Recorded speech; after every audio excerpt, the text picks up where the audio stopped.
Speaker जो है वो उसके कान पे बिल्कुल जूं भी नहीं हिल रही, वो स्पीकर नहीं रहा, वो इस रजीम का एक कठपुतली बन के रह गया है कि अपोजिशन के पुरजोर एहतजाज के सामने ये अपनी तकारीर ही करें। लेले की तरह वो आज भागे हैं और कल भी वो भागे थे।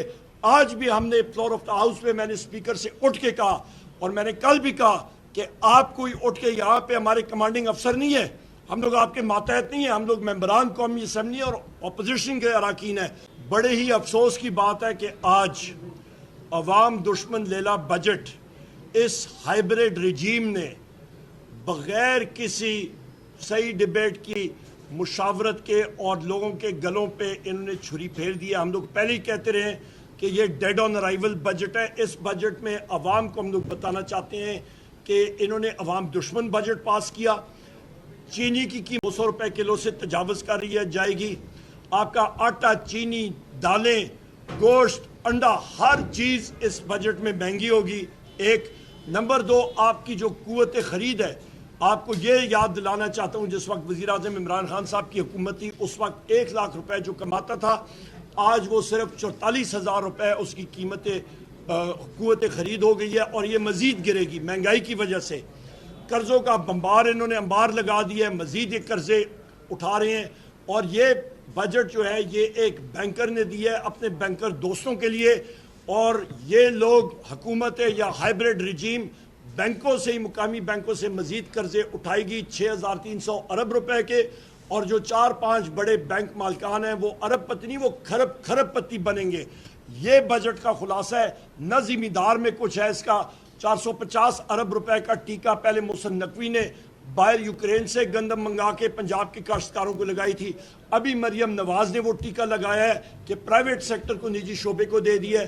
काश्तकार रोल रहा है, आपकी बेरोजगारी ज़्यादा हो रही है, आपका तकरीबन 40 लाख नौजवान मुल्क से चला गया है, बाहर लोग जा रहे हैं, तकरीबन 38 अरब डॉलर मुल्क से चला गया, और ये लोग 7.5 अरब डॉलर के लिए IMF के सामने भीख मांग रहे हैं। और ये भी मैं कह दूं ख़वातीन हज़रात के पाकिस्तान की तारीख में पहली बार हुआ है कि वज़ीर ख़जाना ने और वज़ीर आज़म, जो वज़ीर आज़म इसको तो हम कहते नहीं हैं, ये फॉर्म 47 इंस्टॉल्ड रजीम का जो कठपुतली बैठा हुआ है शहबाज शरीफ, इन्होंने जुर्रत नहीं की कि अपोजिशन के पुरजोर एहतजाज के सामने ये अपनी तकारीर ही करें। लेले की तरह वो आज भागे हैं और कल भी वो भागे थे।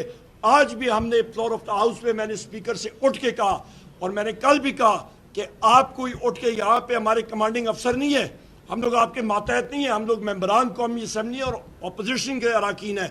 हमारी तकारीर सेंसर हो रही हैं।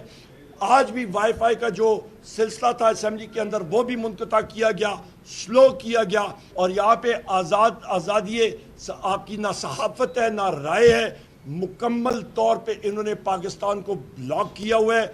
इस चीज़ का हम लोग शदीद तौर पे एहतजाज करते हैं। कल रात हमारे पुराने साथी चौधरी एजाज साहब का MNA, जो हमारे हाजी इम्तियाज़ साहब MNA के भाई हैं, उनको पुलिस ने और दूसरे लोगों ने, एजेंसी के लोगों ने उठा लिया था, गैर मालूम जगह पे उनको मुंतकिल कर दिया था। उसके बारे में भी हमने एहतजाज किया। अब्दुल लतीफ़ साहब MNA को जिस तरह जज ने सज़ा सुनाई हमारे बाकी साथियों की, उसकी हमने मुज़ामत की। फैसलाबाद में जो इस वक्त जज जो हैं वो रात के देर तक वो जाके प्रोसीडिंग्स कर रहे हैं और बग़ैर किसी उसके वो कर रहे हैं और बुलडोज कर रहे हैं, उसका हमने नोटिस लाया और हमने कहा इसकी हम लोग शदीद मुखालिफत और एहतजाज करते हैं। वज़ीर आज़म इमरान खान साहब के साथ जो जेल में ये कर रहे हैं, केसेस उनके मौखर कर रहे हैं, डिले कर रहे हैं, उस पर एहतजाज। बुशरा बीबी साहिबा को उनके राइट्स नहीं दिए जा रहे हैं, शाह महमूद कुरैशी साहब को उनके केसेस लमका रहे हैं, उमर चीमा साहब की बेल होने वाली थी वो नहीं हुई, एजाज चौधरी साहब के प्रोडक्शन यहाँ पे होते उस पर अमल दरामद नहीं हो रहा, हसन न्याजी साहब को मिलिट्री कोर्ट्स के अंदर रखा हुआ है, मिलिट्री कोर्ट्स के ज़रिए उनको सज़ा दी गई और उनको प्रिजन में जेल में रखा है। इन सारी, और मियाँ महमूद और रशीद साहब को, उनके दामाद अभी जेल काट के आए हैं, उनको भी पाबंद सलासल रखा हुआ है। डॉक्टर यास्मीन राशिद साहिबा, वो कैंसर पेशेंट हैं, उनको पाबंद सलासल गैर जमहूरी तौर पर रखा हुआ है। ये सारे पॉलिटिकल प्रिजनर्स हैं, और हमारे PTI के असीरान जो जेल काट रहे हैं, पॉलिटिकल सियासी कैदी हैं, इन सारों के ऊपर हमने बात की। पर स्पीकर जो है وہ اس کے کان پہ بالکل جوں بھی نہیں ہل رہی، وہ اسپیکر نہیں رہا، وہ اس رجیم کا ایک کٹھ پتلی بن کے رہ گیا ہے۔ وہ صرف اور صرف جس طرح ایک حوالدار ہوتا ہے وہ اپنے اسکواڈ کو چلا رہا ہوتا ہے، وہ اس طرح کا اس کا مائنڈ سیٹ بن گیا ہے۔ اس چیز کو ہم لوگ ریجیکٹ کرتے ہیں۔ میں بھی اپنے ساتھیوں سے ریکویسٹ کرتا ہوں یا وہ بات کرنا چاہیے۔ کریں آپ